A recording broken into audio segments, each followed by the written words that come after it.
너희 의인들아 여호와를 즐거워하라. 찬송은 정직한 자들이 마땅히 할 바니라. 아멘. 사랑과 은혜가 풍성하신 하나님 아버지, 우리가 연약할 때 더 큰 은혜 주시며 우리로 하여금 하나님의 은혜 가운데 살게 하신 그 놀라운 사랑에 감사드립니다. 한 주간 우리의 삶 가운데서 우리 주 예수 그리스도 안에 거하게 하셔서 우리를 의인이요 거룩한 자로서 그리스도를 닮은 자로 살게 하신 은혜에 감사드립니다. 하나님의 은혜에 감사하는 마음으로 예배하게 하시고 주의 말씀이 들려질 때마다 하나님의 음성이 나의 삶 가운데 힘과 능력을 주실 뿐만 아니라 내가 주께 돌이켜 하나님의 뜻을 더욱 온전히 순종해야 될 것이 무엇인지를 돌이켜 볼 수 있는 은혜도 더하여 주시옵소서. 감사드리며 예수님의 이름으로 기도드립니다. 아멘. 찬송가 29장 함께 찬양합니다.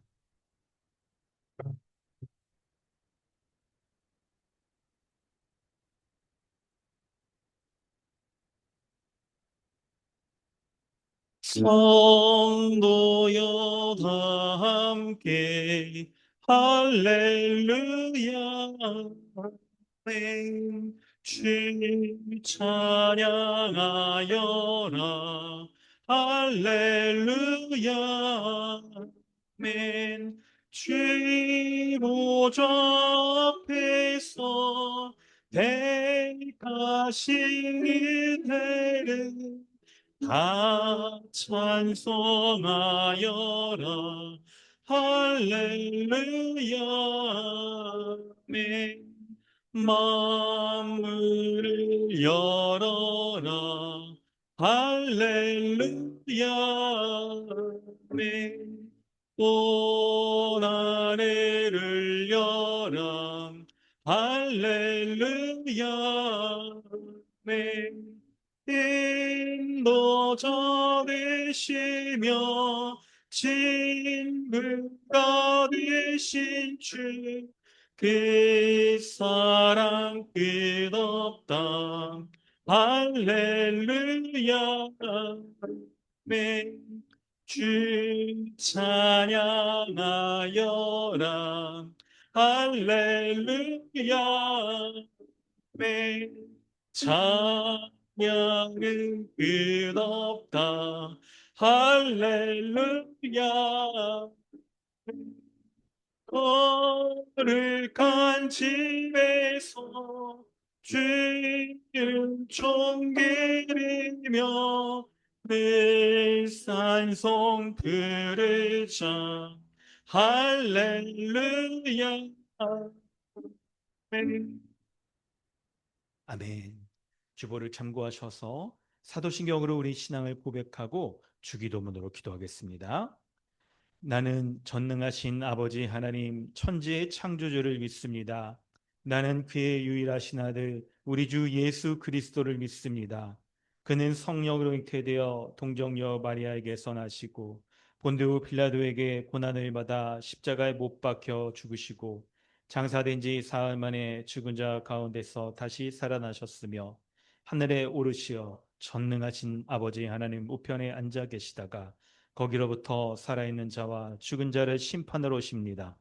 나는 성령을 믿으며 거룩한 공교회와 성도의 교제와 죄를 용서받는 것과 몸의 부활과 영생을 믿습니다. 아멘. 하늘에 계신 우리 아버지여, 이름이 거룩히 여김을 받으시오며 나라가 임하시오며 뜻이 하늘에서 이루어진 것 같이 땅에서도 이루어지이다. 오늘 우리에게 일용할 양식을 주시옵고 우리가 우리에게 죄 지은 자를 사하여 준 것 같이 우리의 죄를 사하여 주시옵고 우리를 시험에 들게 하지 마시옵고 다만 악에서 구하시옵소서. 나라와 권세와 영광이 아버지께 영원히 싸움나이다. 아멘. 하이데베르그 교리 문답은 62, 63, 64 문답입니다. 우리의 선행은 왜 하나님 앞에서 의가 될 수 없으며 의의 한 부분이라도 될 수 없습니까? 하나님의 심판대 앞에 설 수 있는 의는 절대적으로 완전해야 하며 모든 면에서 하나님의 율법에 일치해야 합니다. 그러나 우리가 이 세상에서 행한 최고의 행위라도 모두 불완전하며 죄로 오염되어 있습니다. 하나님께서 우리의 선행에 대해 이 세상과 오는 세상에서 상 주시겠다고 약속하시는데, 그래도 우리의 선행은 아무 공로가 없다고 할 수 있습니까? 하나님의 상은 공로로 얻는 것이 아니고 은혜로 주는 선물입니다. 이러한 가르침으로 말미암아 사람들이 무관심하고 사악하게 되지 않겠습니까? 아닙니다. 참된 믿음으로 그리스도와 연합한 사람들이 감사의 열매를 맺지 않는 것은 불가능합니다. 아멘. 이 시간 우리 함께 기도하겠습니다. 성도 여러분, 방금 우리가 이렇게 문답하며 예배 가운데 하나님 앞에 우리의 신앙을 고백했던 것을 여러분 기억하시길 바랍니다. 단지 사람이 이렇게 주고받는 것이 아니라 우리의 예배를, 우리의 마음의 중심을 꿰뚫어 보시고 우리의 예배를 받으시는 그 하나님 앞에 우리는 신앙을 고백한 것입니다. 우리가 이렇게 고백한 것처럼 참된 믿음으로 그리스도와 연합한 그 믿음이 우리에게 있는지, 그리고 그리스도와 연합한 그 의롭고 거룩하며 하늘의 능력과 지혜를 주시는 것을 의지하며 한 주간 우리의 삶을 살아갔는지 돌아보시길 바랍니다.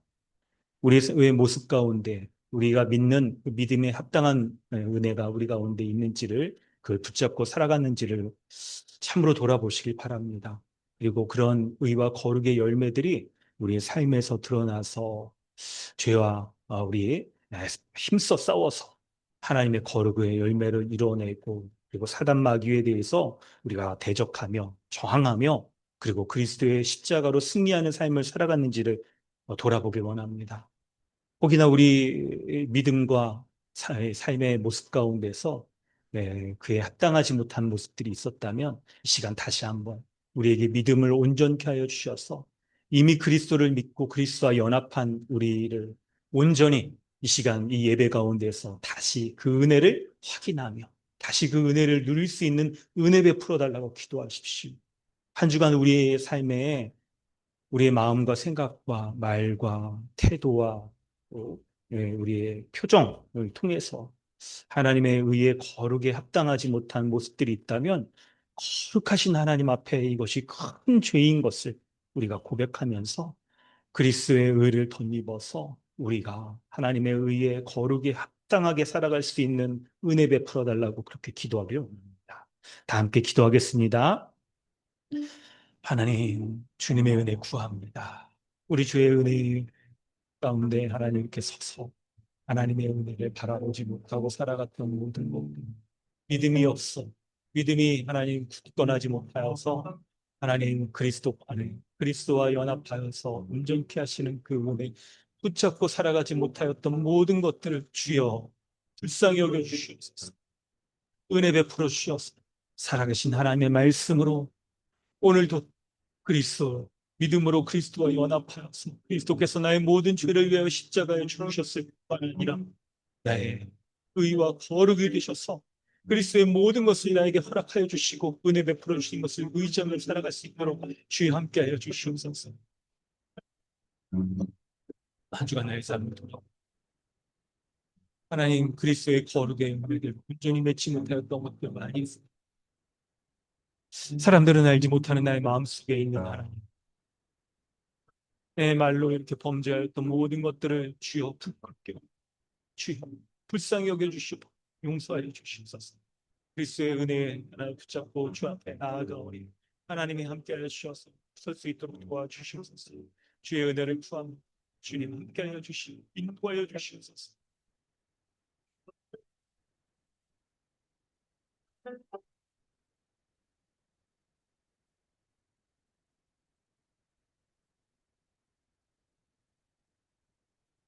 하나님 아버지, 그리스도 안에서 우리에게 베풀어 주신 하나님의 크신 은혜와 사랑에 감사드립니다. 내가 늘 붙잡고 의지하며 살아갈 수 있는 것이 나에게는 전혀 없는 것을 주님 앞에 고백합니다. 오직 그리스도의 그 은혜만을 붙잡고 그 은혜만으로 말미암아 내가 힘을 얻어서 살아가는 것임을 주님 앞에 마음 다하여 고백합니다.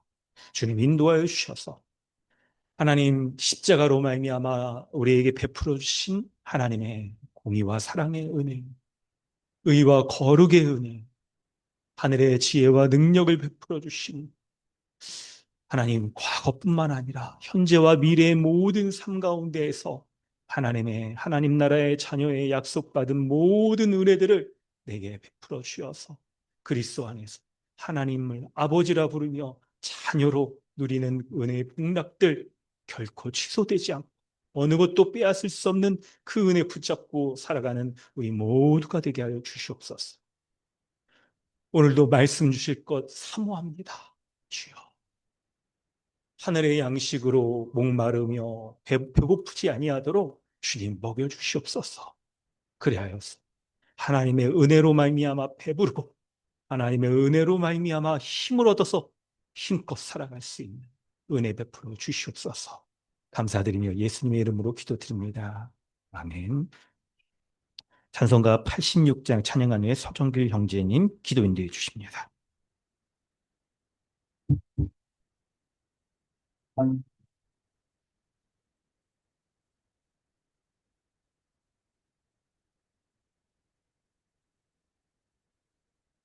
내가 내리지 않은 예수 나의 상처 입은 심령에 불쌍하게 여기서 위로하여 주시니 미쁘신 나의 좋은 친구 내가 의지하는 예수 나의 사모하는 친구 나에게도 들으사 응답하여 주시니 미쁘신 나의 좋은 친구 주의 손 의지하고 나를 해할 자가 없도다 주님 나의 마음을 크게 위로하시니 미쁘신 나의 좋은 친 내가 의지하는 예수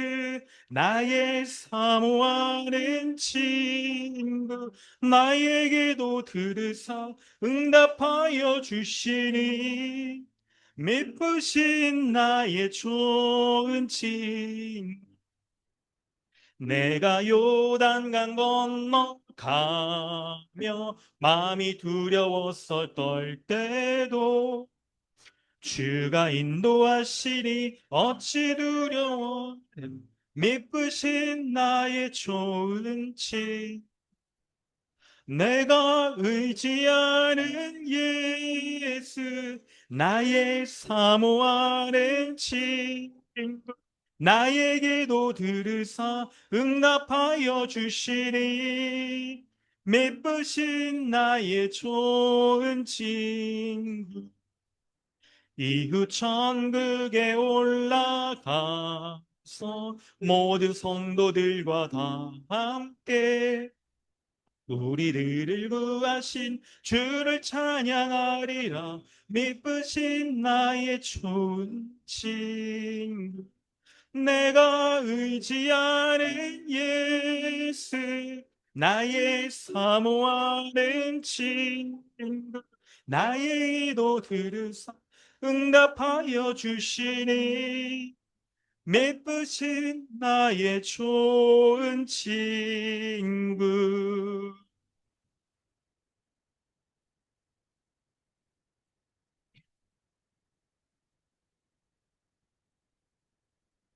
하나님 아버지, 우리에게 복을 주시고 자녀 삼아 주시기 위하여 하나님 나라를 창조하심에 감사합니다. 부족함이 조금도 없이 완벽하며 풍성이 넘치는 하나님 나라를 창조하셨습니다. 그런 조건이었음에도 불구하고 하나님께 대적하는 죄를 지었습니다. 죄로 인해 죽을 수밖에 없는 우리들을 위하여 독생자 예수 그리스도를 보내주셔서 저희들을 구원해 주심 감사드립니다. 예수 그리스도를 통하여 하나님의 자녀이자 신부가 되어 하늘의 모든 복을 온전히 누릴 수 있는 교회가 되게 하신 또한 감사드립니다. 하나님의 자녀이자 신부임에도 불구하고 세상과 벗하여 땅의 것을 쫓아 살 때가 많았음을 고백합니다. 하나님의 나라와 의를 구하기보다 세상과 벗이 되어 세상의 것을 바라보고 따르고 타협하는 적이 많았습니다. 저희가 이런 모든 세상과 헛된 마음과 행동들이 이 시간에 회개해 오니 용서하여 주시옵소서. 이 세상의 벗의 유혹이 강력하지만 주님께서 우리에게 주신 은혜와 말씀으로 능히 이겨내서 하나님의 나라와 의를 더 열정적으로 사모하고 하늘로부터 온 지혜를 쫓는 삶을 기쁨이 넘치게 살 수 있는 하나님의 자녀이요 신부가 됐음을 주님 믿습니다. 이 사실을 잊지 않고 늘 말씀으로 예수 그리스도의 옷을 입을 수 있도록 주님 은혜 베풀어 주시옵소서. 세상과 버텨요. 세상의 가치가 세상의 세계관을 따르고 사모하는 것이 아니라 하나님의 뜻과 하나님의 지혜를 더욱 사모하고 사랑하는 하나님의 신부가 되게 하여 주시옵소서. 주님 또한 우리의 삶 속에서 실패와 좌절과 슬픔과 같은 여러 가지 시험들이 있지만 이것들로 우리를 겸손과 이해와 간용과 긍휼의 힘과 따뜻함과 같은 귀한 교훈들을 배우고 또 우리의 인격을 성숙하게 만드시는 줄 믿습니다. 예수님이 십자가에서 죽으시고 끝나는 것이 아니라 부활하셔서 악한 마귀 권세를 무너뜨리시고 주님이 되셔서 모든 이름 위에 뛰어나신 이름이 되신 것처럼 또한 우리의 인생 가운데 실패와 공허함과 연약함을 뒤집으셔서 승리와 영광의 열매를 맺게 하실 줄 믿습니다. 실패와 좌절과 슬픔과 고통으로 인해 힘들 때 하나님 우리에게 베푸신 은혜와 예수님께서 십자가에서 죽으시고 다시 부활하셔서 승리하신 것을 잊지 않게 하여 주시옵소서. 예수 그리스도로 말미암아 하나님의 자녀가 되었음을 잊지 않게 해 주시옵소서. 저희 교회가 우리 아이들에게 말씀과 하늘의 지혜를 쫓는 행동의 본을 보여서 어렸을 때부터 성경적인 세계관으로 잘 양육할 수 있도록 주님, 하늘의 지혜를 더 사모하길 원합니다. 우리 아이들이 우리가 하늘의 지혜를 따라 사는 삶을 보고 배우도록 주님 은혜를 베풀어 주시옵소서. 날마다 신부인 우리를 돌아보게 하시고 점검하게 하셔서 아이들에게 하늘의 지혜와 말씀으로 우리 아이들을 하나님께 칭찬받고 사랑받는 주님의 자녀를 잘 키워낼 수 있도록 주님이 도와주시옵소서. 우리 아이들이 세상과 버타는 것이 아니라 하나님의 자녀로서 하나님의 나라와 뜻을 더 사랑하고 더 열망하는 귀한 삶을 살 수 있도록 주님 인도하여 주시옵소서. 담임 목사님을 위해서 기도합니다. 말씀의 뜻에 따라 교회를 잘 다스리시고 돌보는 것과 주님의 말씀을 연구하고 전하는데 전념을 다할 수 있도록 주님 은혜를 더해 주시옵소서. 또한 날마다 지정의 모든 영역에 필요한 일용한 양식들을 주님 조금도 부족함이 없이 채워 주시옵소서. 가정을 돌봐주시고 주님의 그 가정에 주님의 평강과 은혜가 넘치도록 하여 주시옵소서. 말씀 듣는 시간입니다. 이 시간 온 마음과 정성을 다해 주님의 진리의 말씀에 집중할 수 있도록 주님 도와주시고 말씀 들을 때 온전히 주님의 말씀을 뜻을 깨닫게 하시고 그 깨달은 말씀을 붙잡고 되새기며 주님의 뜻을 온전히 순종하며 담대하게 영광스러운 교회의 삶을 누리며 살아갈 수 있는 주님의 자녀들이 되게 해주시옵소서. 모든 것에 감사드리며 우리 주 예수 그리스도의 이름으로 기도드렸습니다. 아멘.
하나님께서 오늘 우리에게 주시는 은혜의 말씀은 야고보서 4장 7절로 10절까지 말씀입니다. 야고보서 4장 7절부터 10절까지 말씀 보겠습니다.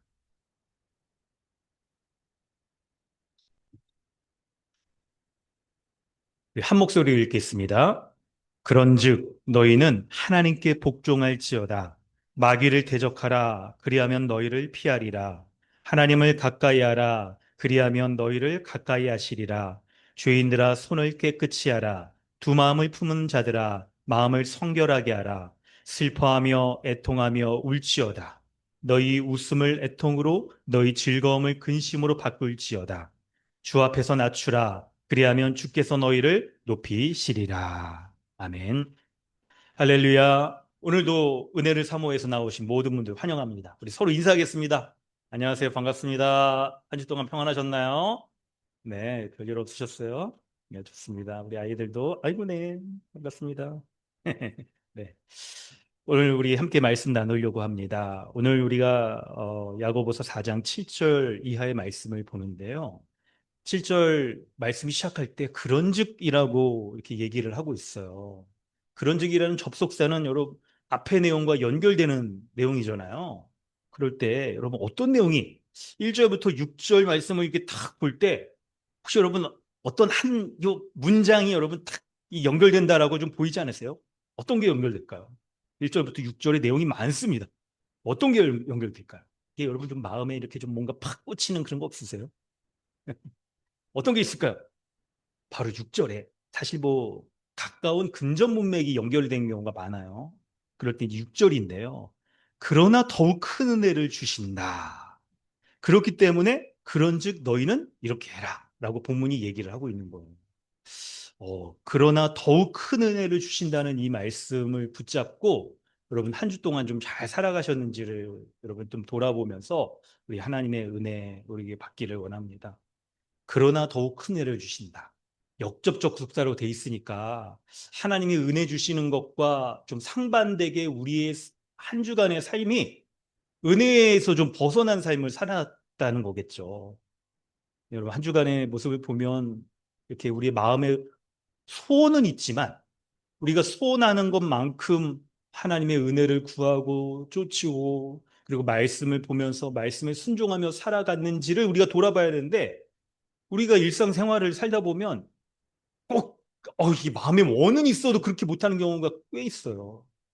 그런데 정말 감사한 것은 그러나 더욱 큰 은혜를 주시는 분이 바로 하나님이시라는 거예요. 그러나 더욱 큰 은혜를 주신다. 여러분 이게 얼마나 감사한지 모르겠어요. 그래서 이거 약간 저는 이거 수첩에다 메모해 놨습니다. 이거 붙잡고 한 주 동안 그러나 더 큰 은혜를 주신 분이 하나님이구나. 이거 붙잡으면서 다 이거 살아야겠구나. 이렇게 생각을 했어요. 그런데 6절 후반부를 보니까 그러나 더욱 큰 은혜를 주시나니 그러므로 일러스되라고 하면서 뭔가 당부하는 말이 있습니다. 하나님이 교만한 자는 물리치신대요. 교만하는 자는 어떤 자냐면 하나님의 은혜 없이도 자신이 자신의 뜻과 힘과 계획으로 잘 살아갈 수 있다라고 여기는 사람인 거예요. 자기 인생에서 뭔가 계획하고 결정하고 한 주간의 우리 지난 삶에서도 우리 아이고 딱 이렇게 하면 돼라고 자기의 경험치만을 믿고 살아가는 그런 사람들은 물리치신대요. 더 큰 은혜를 이제 딱 안 주신다는 거죠. 그런데 겸손한 자에게는 은혜를 주신다라고 말씀합니다. 겸손한 자란 뭡니까? 하나님의 은혜가 아니면 내가 살 수 없다라고 여기는 자예요. 하나님의 은혜가 아니면 살 수 없다고 여기는 자.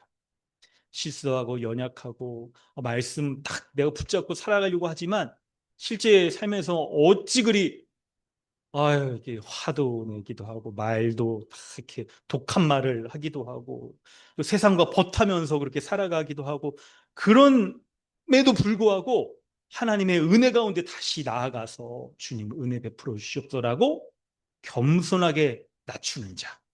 그리고 자신의 뜻과 생각, 경험 이런 것들을 좀 꺾고 하나님 말씀에 붙잡고 그 말씀을 경청하며 순종하려고 하는 자에게 은혜를 주신다라고 말씀하는 거예요.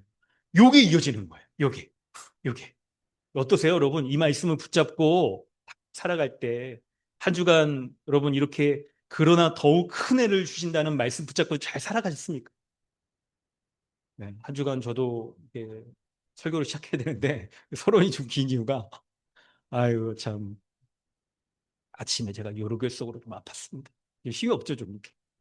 6시에 깨가지고 8시 반까지야. 진짜 막 거의 죽다 살아나고. 이번엔 약간 매운맛. 여러겠어. 병원이 9시 열더라고. 그래서 전화해가지고 언제 오시냐? 가겠다 하고 막 이렇게 기다리고 있는데 저도 모르게 잠에 들었어. 8시 반. 그러다가 이제 좀 낮았어요. 근데 지금 왔는데 아유 참 그러다 보니까 하나님 은혜에 대해서도 막 2시간 반 동안 얼마나 기도를 했는지 아세요? 참 그러니까 더욱 큰 은혜를 주신다는 말씀 오늘 설교를 해야 되는데 아이고 어찌나 그냥 설교하는 설교자가 이런 은혜 가운데 먼저 거하게 하시는지 더 큰 은혜를 주시는 거예요. 약할 때 은혜 주시고 지혜가 없을 때도 은혜 주시고 또 우리가 마음의 소원은 있지만 하나님의 뜻대로 이렇게 살아가지 못하는 것 가운데 이렇게 위축되고 마음이 무너질 때도 있잖아요. 정말 그렇게 하기 싫은데 탁 세상과 버타는 그런 모습을 볼 때마다 얼마나 낙심돼요, 우리가. 근데 그때에도 주께 나아가면 더 큰 은혜를 주신다는 이 은혜의 말씀을 또 마음에 품게 되더라고요. 설교자가 이런 마음의 은혜를 품게 되니까 참 한편으로는 기쁜 게 또 감사하다. 때때로 뭐 사도 바울이 그냥 가시를 하나님께 제거해 달라고 했지만 제거 안 해주시는 거 보니까 그냥 이 가신가 싶기도 하고 병원 갔는데 이상 없다고 그랬거든요. 의사가 돌팔이 하여튼 양말 그랬는데 어찌 보면 감사하네요. 막 이렇게 뒤돌아보니까 지금은 안 아파서 감사하긴 한데 하여튼 그런 마음으로 은혜에 감사한 마음으로 이 말씀을 전하려고 합니다. 그게 또 오늘 본문의 문맥에 너무 잘 어울리는 마음의 설교를 듣고 설교를 전하려는 자의 마음의 태도인 것 같아요. 여러분도 좀 그런 모습으로 말씀을 좀 기울이시면 좋을 것 같아요. 이게 본문이 어떤 면에서 이제 오늘 본문이 어떤 면에서 연결되는지를 설명을 좀 드려볼게요. 하나님은 우리에게 더 큰 은혜를 주시는 분입니다. 그런데 여러분, 하나님의 더 큰 은혜를 받은 사람은 어떻게 살아야 될까요? 그걸 얘기하는 게 7절부터 10절 말씀이에요. 여러분, 이럴 수 있어요. 우리가 약간 영악하면, 아니, 내가 뭐 잘못해도 하나님은 더 큰 은혜 주시니까 나는 뭐 그냥 내 뜻대로 살아도 되겠지. 어차피 더 큰 은혜 주시는 거 아니야? 라고 우리가 생각할 수 있어요. 여러분, 이렇게 생각하시면 이제 하나님께 이제 돌 맞습니다. 그게, 그래, 하나님의 성품상 이거 어떻게 하실지 뭐 자녀로 여겨주시겠지만 우리가 그럴 수가 있는 거예요. 근데 오늘 본문이 이제 뭐를 얘기하냐면 너희가 하나님의 더 큰 은혜를 받았다면 7절 이하에 그 은혜에 합당한 모습으로 실제 삶에서 아주 열심히 하나님의 은혜에 합당한 삶을 살아라고 얘기하고 있는 거예요. 그걸 3가지 명령어로 뭐라고 얘기하냐면 첫째 7절에 너희는 하나님께 복종할지어다. 하나님께 복종하라는 더 큰 은혜를 받았다면 하나님의 은혜 하나님께 복종할지어다. 2번째는 8절에 하나님을 가까이 하라. 3번째는 10절에 주 앞에서 낮추라는 거예요. 하나님의 은혜가 얼마나 귀한지를 우리가 맛보고 그 은혜로 살아가는 사람이라고 한다면 가만히 있으면 안 돼요. 우리의 일상에서의 삶에 대해서 그냥 방치해 두면 안 되고 하나님의 은혜에 붙잡고 너희가 그 은혜에 합당한 열매를 드러낸다. 야고보서가 말하잖아요. 행함이 없는 믿음은 죽은 거라고 얘기하잖아요. 그 말씀과 연결되는 거예요. 그런데 여러분, 근데 이런 원리들, 신앙적인 원리들은 여러분 우리 잘 아시죠? 근데 오늘 본문을 잘 보다 보니까 이게 저 이렇게 말씀을 하는 건 제가 성경을 잘 몰라서 그런가? 처음 본 것 같아요. 이게 뭐냐면, 요거는 여러분 오늘 말고 이제 다음 이어서 좀 설명드리려고 그러는데 3가지의 명령, 하나님의 은혜를 더 큰 은혜를 받은 자가 우리의 삶에서 어떻게 살아야 되는지를 말하는데 그 3가지의 명령들이 이 명령은 직접적으로 하나님과의 관계에서 영적인 은혜에 속한 것들이에요. 근데 우리가 이 3가지를 안 하게 되면 이게 매우 밀접하게 우리의 삶에서 거의 약간 자동적이라고 하면 굉장히 밀접하게 우리의 실제 삶에서 나타나는 문제들이 생긴다는 것을 얘기하고 있어요. 그게 뭐냐면 7절에 하나님께 복종할지어다. 그리고 뭐라고 연결되어 있습니까? 마귀를 대적하라라고 연결돼요. 하나님께 복종하는 것을 우리가 그 은혜를 붙잡고 더 큰 은혜를 붙잡고 우리의 마음을 먹고 우리가 그렇게 살아가지 않으면 어느새 마귀를 대적하지 못하고 마귀를 쫓아가는 삶 쪽으로 우리가 나아간다는 거예요. 우리의 실제 일상에서의 삶에. 기도 인도자가 오늘 해준 대로 있죠. 세상과 버타는 삶을 이제 살아가게 되고 하는 것들이 어느덧 나에게 이렇게 나타나 있다는 거예요. 두 번째도 마찬가지예요. 하나님을 가까이 하며 살아가라고 말하는데 하나님을 가까이 하지 못할 때 어느덧 우리가 두 마음을 품은 자로서 마음을 성결하지 못하게 그렇게 살아가고 있는 우리의 일상 속에서의 우리 모습을 발견하게 된다는 거예요. 셋째도 마찬가지죠. 주 앞에 겸손히 낮추며 살아가지 않으면 어떻게 돼요? 우리의 일상에서 내가 높아져서 딱 살아가는 그런 우리의 일상들을 보게 된다는 거예요. 이게 여러분 너무나도 이게 하나님의 은혜와 우리의 실제 우리가 살아가는 삶은요, 떼어놓을 수가 없죠. 떼어놓을 수가 없어요. 그래서 먼저 오늘은요, 하나님의 은혜에 합당하게 더 큰 은혜를 받은 자로서 우리가 어떻게 살아가야 되는지 그 말씀을 좀 드리려고 합니다. 여러분, 하나님이 이 7절 말씀을 보면 너희는 하나님께 복종할지어다라고 말씀하고 있어요. 그 의미를 좀 두 가지로 설명드릴게요. 하나는 좀 기본적인 의미, 사전적인 의미를 얘기한다면 뭐냐면 하나님께 복종이라는 것은 하나님이 복종해야 될 대상이라는 거죠. 하나님은 우리의 왕이라는 겁니다. 하나님을 왕으로 섬기고 자기 자신을 딱 이렇게 내세우려는 거, 자기 자신의 뜻을 내세우려는 거, 이거를 부정하라 라는 게 기본적인 의미인데, 근데 이 의미가 우리의 실제 일상 속에서의 삶에 주는 의미가 있어요. 이게 어떤 거냐면 자기의 뜻대로 살아가려고 했던 그 과거의 삶을 청산하라는 거예요. 그런 삶을 딱 청산하고 이제 뭐예요? 하나님의 법, 하나님의 뜻에 순종하며 살라고 하는 것입니다. 좀 다른 말로 말하면 있죠. 나를 중심으로 했던 이 삶의 주도권을 포기하고 하나님께 넘겨드리는, 하나님의 말씀에 하나님을 왕으로 여기며 살아가는 그런 삶을 살아가는 게 하나님께 복종하라는 우리의 삶에서의 의미인 거예요. 여러분, 요걸 이제 좀 설명을 좀 드리려고 합니다. 그럴 때 여러분, 하나님께 복종할지어다 라고 말하는 요 복종하다라는 이 단어를 우리가 깊이 묵상해 볼 필요가 있어요. 여러분 어떠세요? 혹시 복종이란 말 여러분 좀 좋아하세요? 별로 안 좋아하죠. 이거 어감도 별로 안 좋잖아요. 복종이란 말 누가 좋아하겠어요, 막.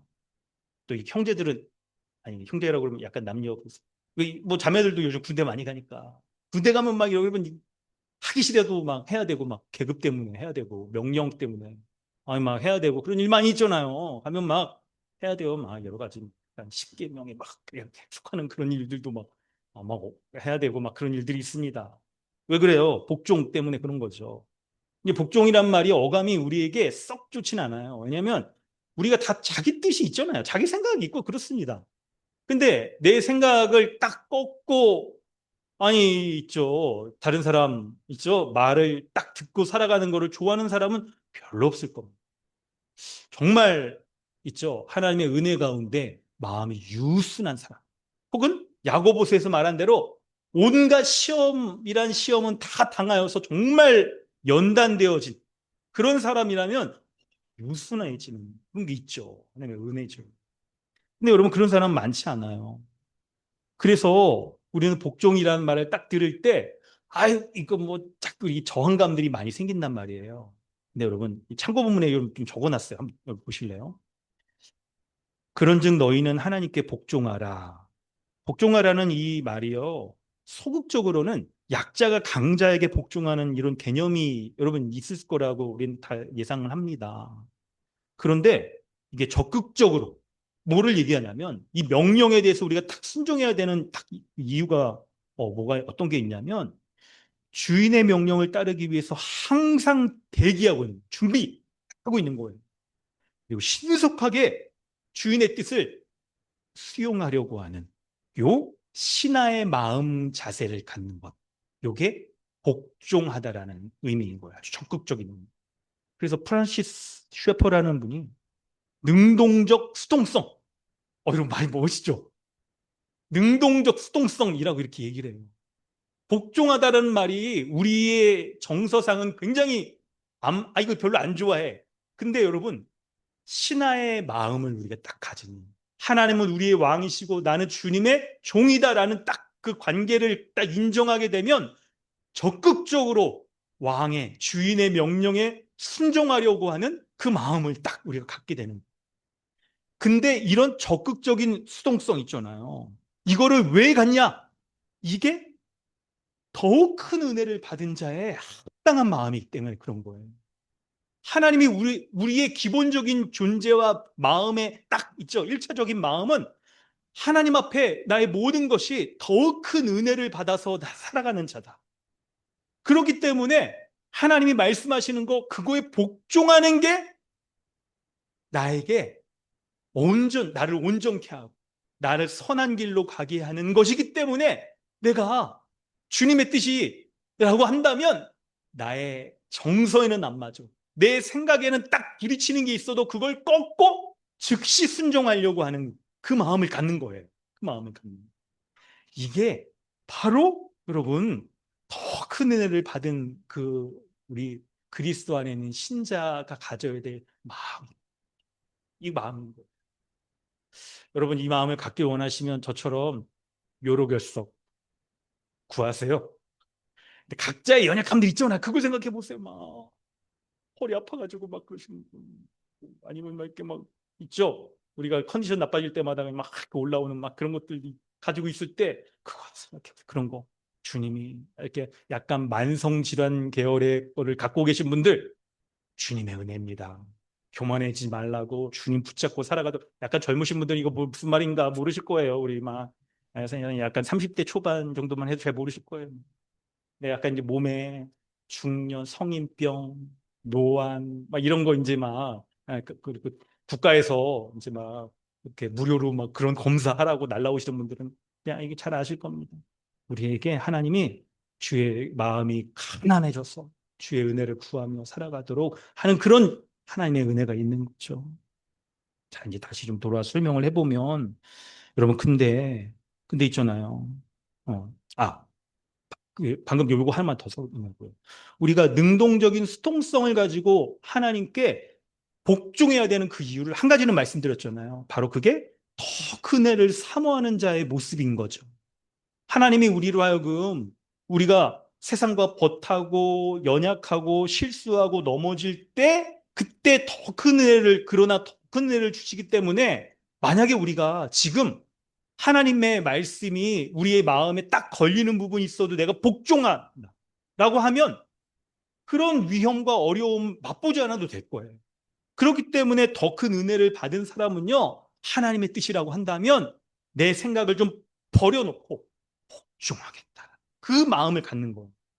근데 또 두 번째 그 이유가 있는데, 우리가 능동적으로 이렇게 해야 되는 이유가 있는데, 그게 바로 하나님께 복종하지 않으면 어느덧 우리가 마귀를 대적하지 못하게 되고, 심지어 우리 삶에서 있죠, 마귀의 도구로 우리가 쓰임받는 그런 일들이 나타나기 때문에. 이게 여러분, 이게 참 마귀가 아주 광명의 천사로 나타난다고, 우리를 유혹한다라고, 거짓말한다라고 말하잖아. 그러니까 어느덧 사탄 마귀가 우리 있죠, 영적인 참을 비집고 들어와서 하나님께 복종하지 않는 그런 영역이 있죠. 어느덧 그 마음 속에 세상을 탐하게 하고, 하나님께 복종하며 하나님을 왕으로 인정하며 순종하며 살아가는 것보다 나의 계획이나 뜻이나 내가 기뻐하고 즐거워하는 것들이 이 마음에서 탁 끊고 살아가도록 우리 가운데 탁 역사한다는 거예요. 그래서 이걸 여러분이 딱 끊지 못하면 어느덧 내가 사탄의 도구가 되어서, 도구가 된다는 말이 좀 어감이 안 좋지만, 내가 그런 빌미를 주고 살아가고 있구나 하는 것들을 발견하기 때문에 우리가 이거를 자기의 의지와 뜻과 하나님의 말씀이 부딪힌다 하더라도 그걸 적극적으로 끊어야 되는 거예요. 그렇게 끊을 수 있기를 주님의 이름으로 축원합니다. 아멘. 아멘. 왜 그렇게 여러분 적극적으로 순종해야 되는지 그 이유를 지금 설명드리고 있는 거예요. 하나님께 복종하지 않으면 자기의 생각대로 그렇게 살려고 한다는 것은 바로 영적으로 교만한 것이기 때문에 그런 거예요. 교만한다. 바로 6절에 나온 대로 하나님이 교만하는 자를 물리치신다라고 말했는데, 겸손한 자에게 은혜를 베푸신다라고 말했는데, 하나님의 딱 은혜 가운데 합당하지 못한 모습이기 때문에 그런 것입니다. 그때 여러분 이런 모습이, 그렇기 때문에 우리는 때때로 순간순간마다 하나님의 뜻보다 나의 뜻이 높아지려고 하는 것들, 여러분 이걸 경계해야 돼. 이걸 경계해야 돼. 이걸 감지하실 수 있어요. 그럴 때 여러분 이런 모습이 구체적으로 교회 생활 가운데 어떤 모습으로 드러나는지 여러분 잘 아셔야 돼요. 그걸 아주 잘 아셔야 됩니다. 바로 뭐냐면, 우리가 말씀을 보지 않습니까? 또 이렇게 DBS 하시면서 오늘 본문도 여러분 이렇게 연구하셨겠죠, 주중에. 그리고 가장 교회에 있어서 공예배 가운데 하나님이 말씀하시는 주일 설교 가운데에서도 말씀을 듣습니다. 말씀을 딱 들을 때 우리의 반응은 하나님 말씀에 순종해야지 라는 생각이 들지만, 한편으로 꼭 그렇게 해야 돼? 라는 그런 생각이 들 수가 있어요. 꼭 그렇게 해야 돼? 다른 모습도 방법도 있지 않아? 라는 생각이 들 수 있는데, 바로 그게 교만인 거예요. 그게 교만인 거예요. 겸손한 사람은요, 하나님의 말씀을 들을 때 자기 생각을 낮추는 겁니다. 자기 생각을 낮추는 거예요. 때때로 하나님의 말씀이 나에게 딱 부딪히는 지점이 있을 때, 여러분 그때 감지하셔야 돼요. 이게 내가 하나님께 지금 복종하고 있는 것인가, 아니면 이게 나를 왕으로 딱 드러내려고 하는 것인가를 여러분 감지하실 수 있어요. 여러분 하나님의 말씀은 좌우의 날성검보다 예리하여서 우리의 관절과 골수와 다 심령들과 쪼갠다라고 말씀하잖아요. 말씀이 들을 때 신자의 첫 번째 반응은 우리가 말씀으로 태어났고, 그리고 말씀이 신자 안에 마음에 심겨져 있어서 참된 신자라고 한다면, 거듭난 신자라고 한다면 말씀이 들릴 때 찔림이 있어요. 찔려. 그리고 하나님 그 말씀대로 제가 살도록 하겠습니다. 은혜를 베풀어 주셨어라는 반응이 없으면 여러분 점검해 보셔요. 점검해 보셔요. 그런데 그 이후에 있죠? 2차적 반응은 우리에게 말씀의 은혜가 그렇게 있지만, 그 말씀이 예리하게 우리의 관절과 골수를 쪼갠다고, 이걸 여러분 비유로 말하는 거잖아요. 말씀에 순종하지 않으려고 하는 우리의 모든 선입견이나 나의 대응 논리, 나의 경험들, 이거를 다 쪼개는 거예요. 하나님 말씀이 예리한 수술 도구처럼 우리를 다 쪼개는 거예요. 그런데 내가 교만한 마음을 딱 가게 되면 날카로운 그 말씀을 뭉그러뜨 버리는 거예요. 뭉개버리는 거예요. 그래가지고 말씀은 그렇지만 현실은 다르잖아. 아니 꼭 그런 방법 아니어도 되잖아. 꼭 지금 아니어도 되잖아 하는 모습으로 날카로운 그 말씀을, 있죠, 칼날을 무디게 만드는 이런 거잖아요. 그게 바로 영적으로 교만한 모습이고, 그리고 말씀으로 변화되어서 탁 새로운 피조물에 합당하게 살아가려고 하지 않고 그냥 이전 모습 그대로 살아가는 모습들, 이게 하나님께 복종하지 않는 모습인 거예요. 이게. 그러므로 여러분, 사랑하는 성도 여러분, 우리 하나님 앞에 어떻게 살아야 되냐면요, 오늘 이따가 우리 부를 찬송이에요. 말씀 앞에서 말씀 들을 때 두려워 떨어야 된다라고 말씀하죠. 기록된 이 말씀이, 종이에 기록된 이 검은 잉크로 기록된 이 말씀이 살아있는 하나님의 말씀으로 나에게 주시고, 내가 그 말씀 앞에 두려워 떨고 하는, 그럼 이런 모습이 바로 하나님께 복종하는 모습이에요. 여러분, 여러분에게 최근에 어떤 이런 경험들이 있으셨습니까? 혹시 이거 여러분이 좀 먼 과거라고, 나도 옛날에 그랬어라고만 여기면서 지금 현재의 우리의 삶에 말씀으로 은혜를 붙잡고 말씀에 떨림이 있고, 말씀 앞에 섰을 때 여러분 사람들 뭐 옆에 누가 있든지 말든지 그냥 눈물 콧물 쏟고, 이런 모습이 너무 먼 옛날이라고 한다면 지금 모습을 돌아보셔야 됩니다. 하나님의 말씀에 복종하며 두려워 떨며 살아가는 그런 모습이 있어야 됩니다. 그런 모습. 그런데 여러분, 어떤 면에서 이제 이런 것, 말씀에 복종하는 모습이 있어야 될까? 어떤 면에서? 바로 아까 하나님께 복종하라는 말씀의 사전적 의미와 우리의 삶의 의미를 설명드렸잖아요. 삶의 의미에서 이게 보면 자기 뜻대로 살아가던 삶, 이런 과거를 청산하는 거. 여러분, 이거를 딱 생각해 보면 이 말씀이 우리에게 어떻게 적용될지를 우리는 좀 생각해 볼 수가 있습니다. 바로, 있죠. 내가 한 이제 과거로부터 딱 이렇게 경험되어지고 가지고 있는 어떤 그런 전문 분야라고 말할 수 있을 정도로 내가 잘 알고 있고, 나에게 딱 가치관을 형성하고 나라는 사람을 딱 다른 사람에게 말할 때 내가 뭐 이런 것들은 아주 자신 있게 얘기할 수 있어라고 여길 만한 그런 부분들 있죠.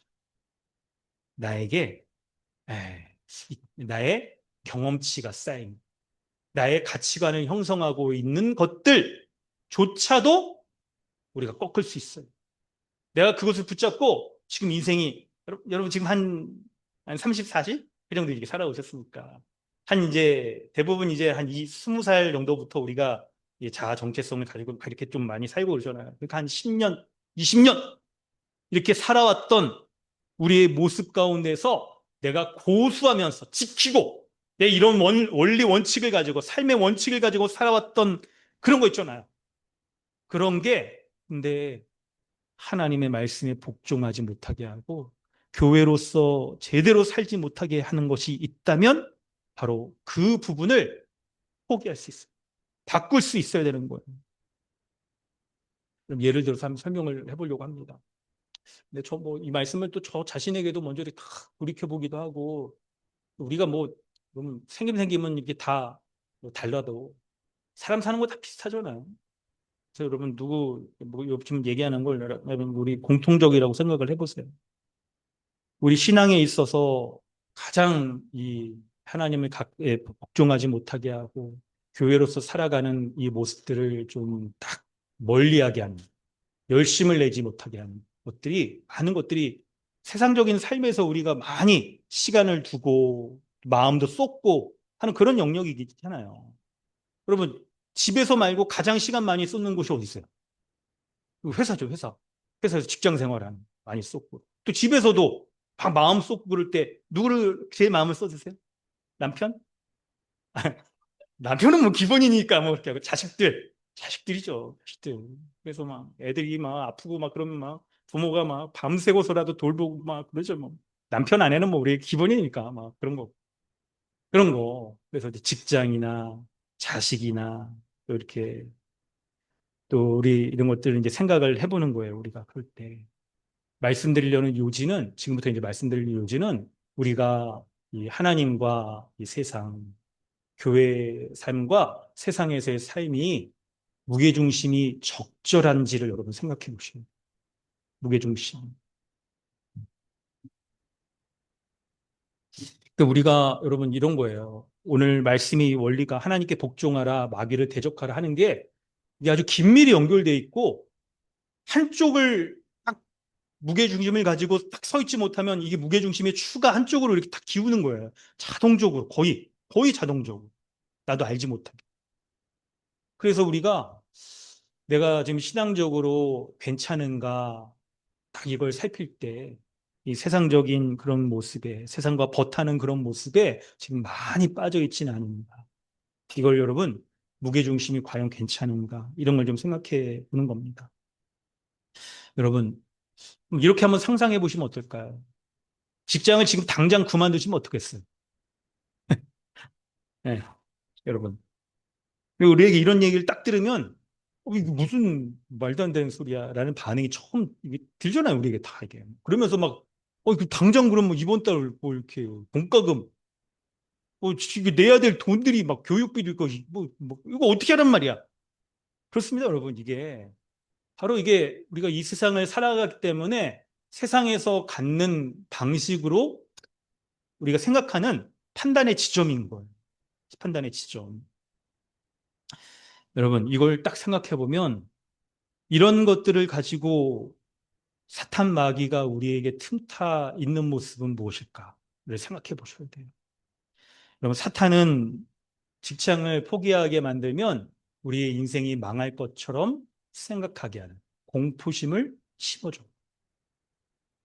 그럼 사탄은 거짓말하는 자입니다. 우리의 존재를 바꾸질 못해요. 하나님의 자녀된 것을 취소하지 못하나 마치 하나님의 자녀가 아닌 것처럼 느껴지게 만드는 그런 공포감을 심어줘요. 공포감을. 그럴 때 여러분, 직장 그만두면 우리가 죽을 것 같고 인생 망할 것 같고 미래에 대한 대비가 다 없어질 것 같은 그런 모습이 있을 때 여러분, 그렇지 않습니다. 하나님이 계시잖아요. 우리의 신앙의 고백으로 하나님이 이 모든 세상을 창조하셨고 지금도 여전히 다스리시는 분이라고 우리는 그렇게 고백을 하고 있잖아요. 그렇다면 이 세상을 다스리시며 매일 일상에서의 우리의 일용할 양식을 먹여주시는 그 하나님이 우리의 직장과 미래에 대해서 돌보시는 그 영역은 어디냐는 거예요, 이게. 이걸 잊고 살아가는 거예요, 우리가 자꾸. 기본적인 딱 우리가 뭔가를 딱 가져야 되는 마음이 이 세상에 약간 이 세뇌가 되어 있어서 하나님의 자녀로서 하나님이 인도하시고 돌보신다는 이것들은 너무 우리와 거리가 멀게 영적인 그런 차원에서만 여겨지고 우리의 일상 속에서는 뭐예요? 다른 우상이 우리에게 채워주는 것처럼 여기며 살아가는 거예요. 그렇게. 여러분 만약에 지금 근데 직장 그만두게 되면 필시 우리나라 구조가 그렇잖아요. 지금 여러분이 단언컨대 지금 퇴직하게 되면 지금 있는 직장보다 더 못한 곳으로 갈 가능성이 크죠.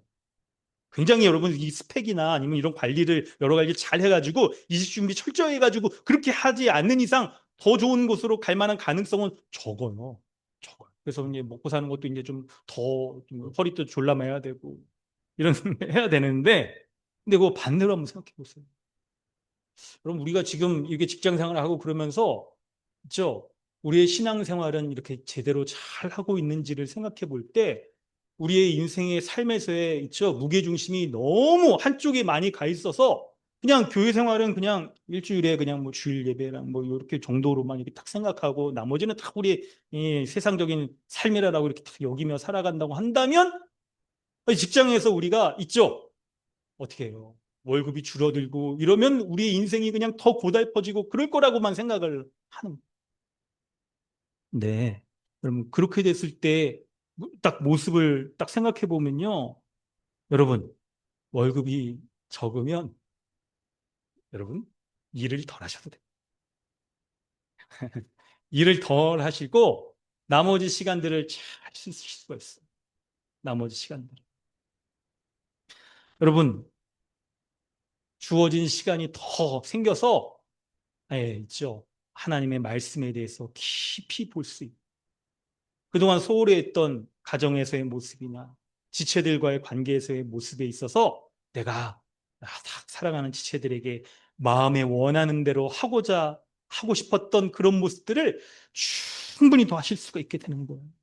뿐만 아니라 드디어 우리는 있죠. 딱 돈이 적어지게 되면 돈이 나의 우상으로서 왕으로서 딱 우리가 목매며 살아갔던 삶을 뚝뚝 끊고 하나님이 우리에게 주시는 검소하게 살아가는 삶, 자족하며 살아가는 삶을 약간 반강제적으로라도 이걸 배울 수가 있는, 이걸 배울 수가 있는 거예요.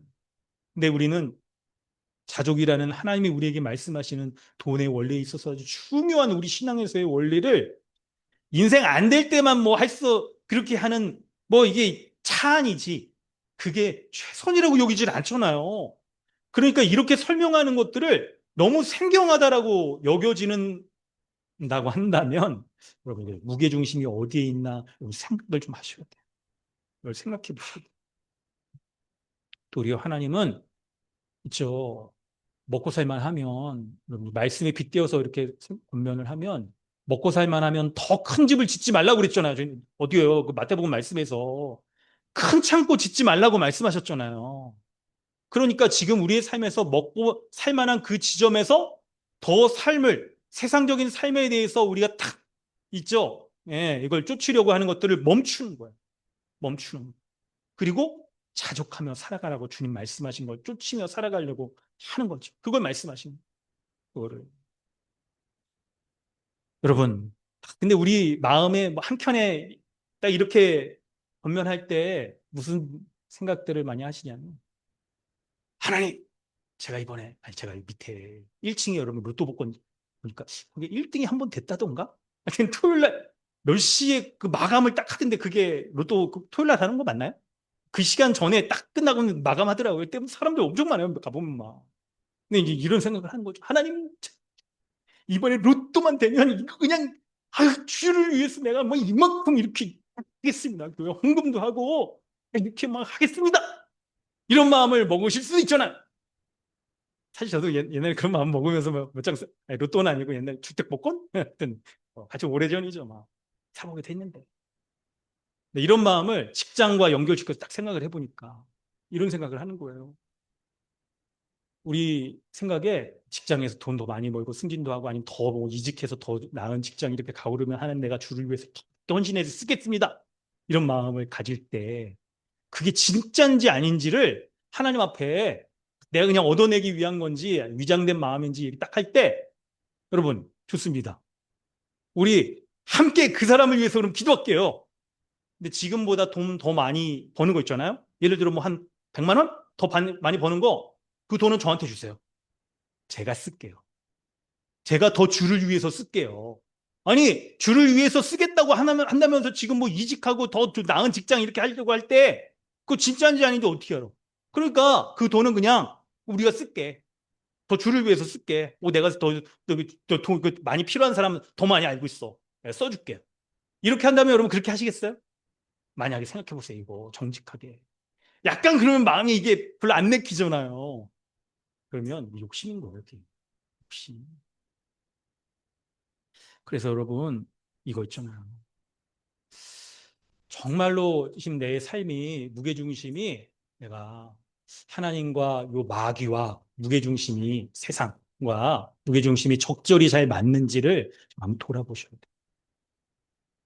어느덧 우리가 하나님께 복종하는 삶 이거에 우리 마음을 정말 적극적인 수동성 이걸 가지고 순종하고 복종하려고 하지 않으면 어느덧 우리는 있죠. 마귀를 섬기는 쪽으로 이렇게 자연스럽게 이게 가 있는 걸 보게 되는 거예요. 보게 되는. 그래서 복종하는 게 중요한 거예요. 복종하는 게. 우리가 마땅히 하나님의 뜻에 복종해야 될 그 모습들에 우리가 복종하지 않으면 여러분 우리 영적으로 죽어가고 있는 거예요.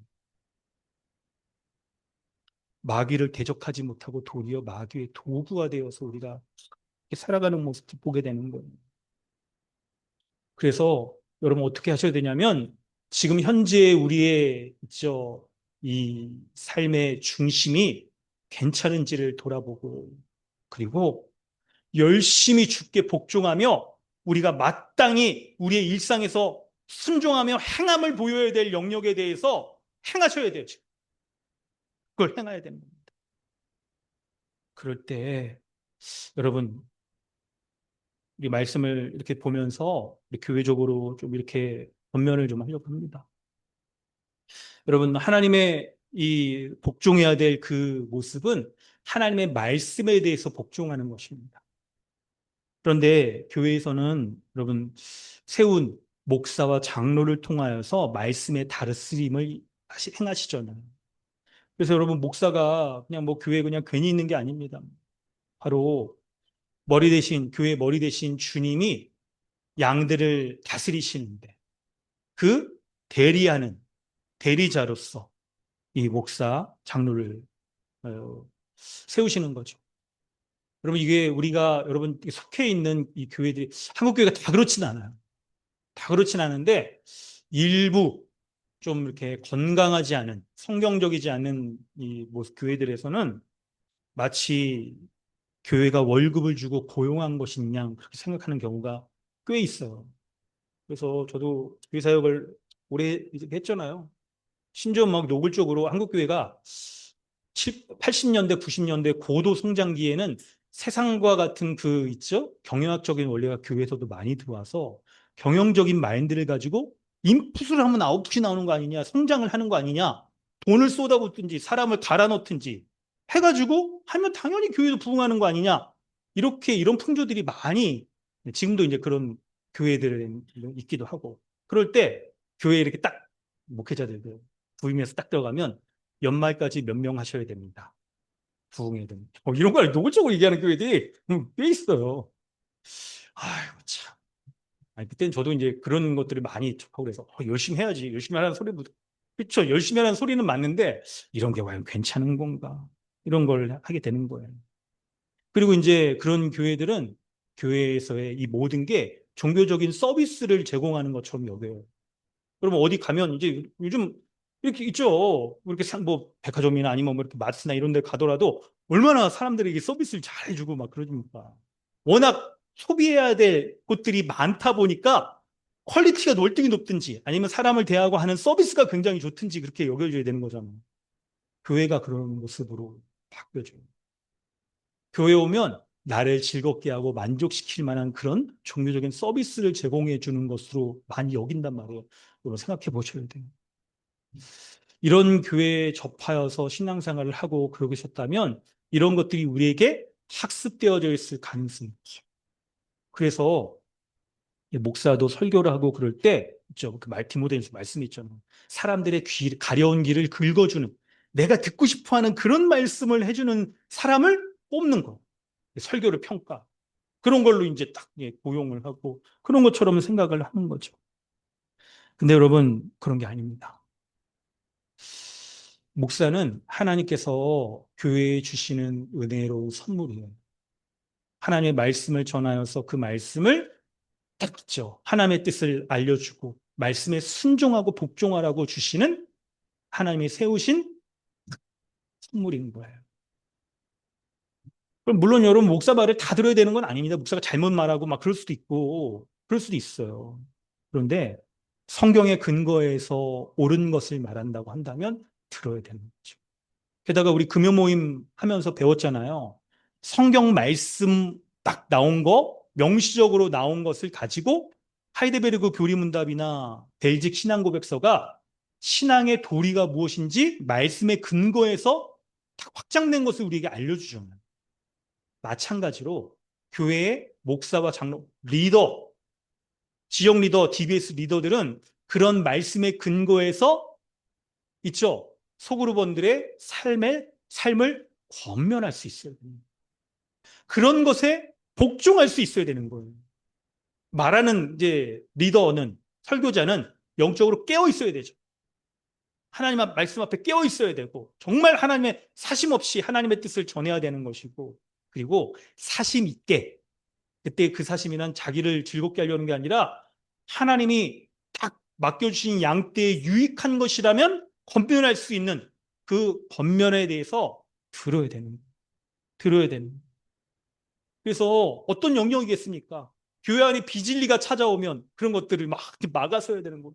여러분 우리 교회도 이런 있죠. 비진리의 공격들이 이게 있어요. 일단은 여러분 제가 좀 받고 있습니다. 왜냐하면 우리 이제 8층에 신천지가 있으니까 교회에다가 와보면 주중에 와보면 편지. 이 사람들이 자기네 신천지 그 사람 중에서 약간 이제 신앙의 초보인 사람들을 레벨업 시키려고 그런 사람들을 시켜가지고 편지 쓰게 만들어요. 이름 어떻게 알았는지.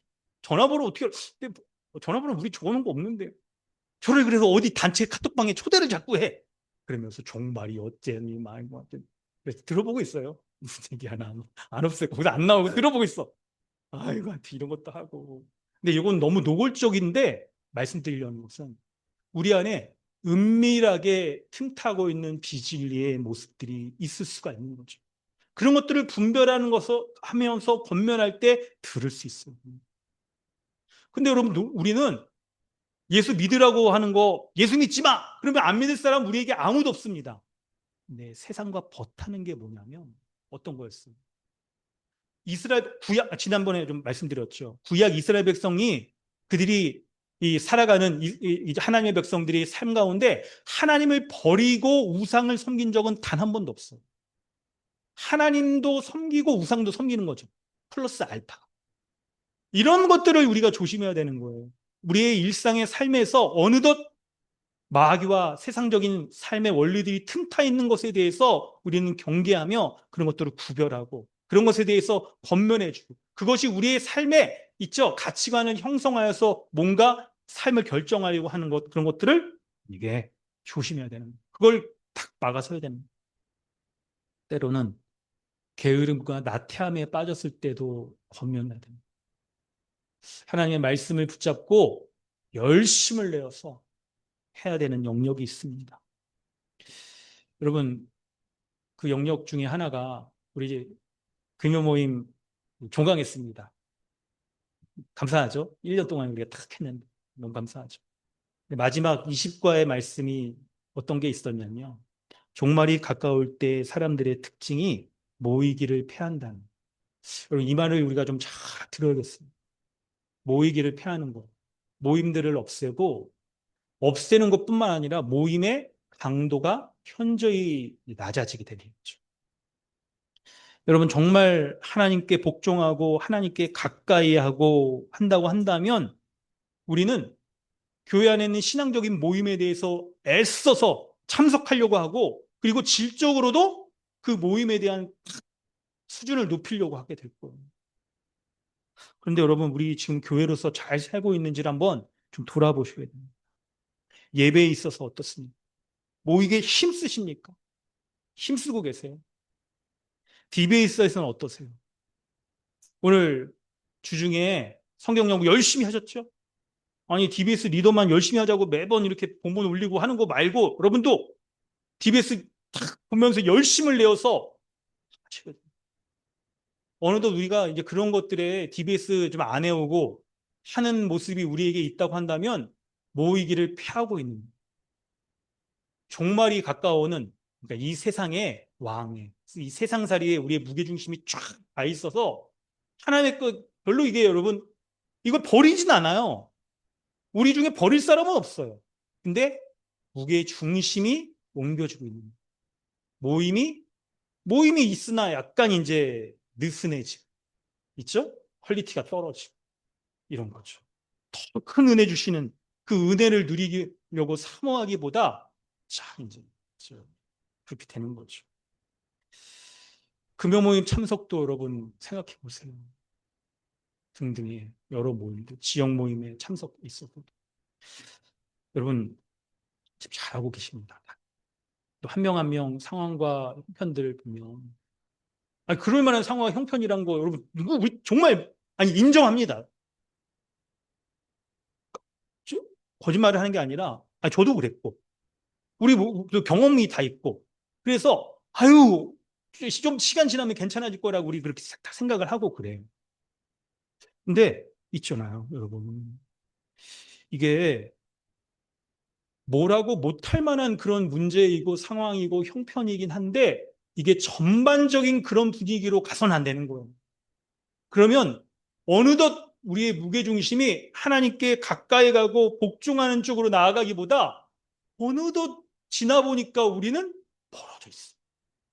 어느덧 있죠. 식어 있어. 어느덧 있죠. 딱 이런 거예요. 수련회. 여러분 수련회도 여러분 이게 코로나 이전에 우리가 여러분 온라인 모임하는 거 이거 생상이라 했겠습니까? 아, 현장에 나와서 함께 얼굴 보고 모임하는 거 이게 여러분 우리 기본이었잖아요. 물론 여러분 이거 온라인 모임이 유익하면 있어요. 진짜 있죠. 어떤 부분은 계속해야 될 거예요. 근데 이게 그러다 보니까 있죠. 수련회 현장에 참석하고 하는 것들보다 그냥 이렇게 온라인으로 하고 이렇게 참석을 안 하고 하는 것들이 우리에게 약간 이게 기본이 되어가고 그런 모습이라고 한다면 여러분 우리 정말 교회로서 우리가 잘 살아가고 있는가? 하나님께 가까이 하며 하나님께 복종하고 있는가를 생각해 보셔야 됩니다. 수련회 여러분 이번에 어떤 모습이든지 잘 참석하고 가시고 여러분 물론 이게 있죠. 그런 상황과 형편을 무시하고 다 뭐 현장 가라 이런 얘기는 절대 아닙니다.